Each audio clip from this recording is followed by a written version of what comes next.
இன்னைக்கு மதிய உணவு எப்படி வந்துச்சுன்னு சாதாரண மொழிநடையில நம்மகிட்ட பேச வந்திருக்காங்க மாணவி ஜெய்ஷ்ணவி. பேசுங்க ஜெய்ஷ்ணவி. அனைவருக்கும் வணக்கம். என் பெயர் ஜெய்ஷ்ணவி.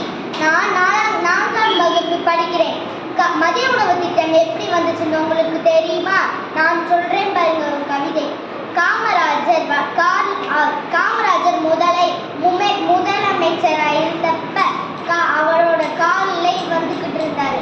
அப்ப ஒரு ரயில்வே டிராக்கர் வந்து நின்றுச்சு.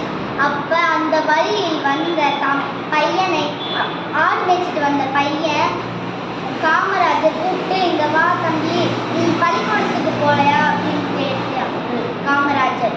அந்த பையன் சொன்னா, பள்ளிக்கூடத்துக்கு போனா நீங்க சாப்பாடு போடுவீங்க அப்படின்னு சொன்னான். அதுக்கு காமராஜர் ரொம்ப யோசிக்க விட்டுட்டு அந்த பையன் அந்த பள்ளி அமைச்சரை கூப்பிட்டு, நீங்க மதிய உணவு திட்டம் போடுறீங்களா அப்படின்னு சொன்னதுக்கு அந்த கல்வி அமைச்சர், நம்மளால முடியாதுங்க ஐயா, நம்மகிட்ட காசு இருந்தாதான் நம்மளால போட முடியும் அப்படின்னு சொன்னாங்க. அதுக்கு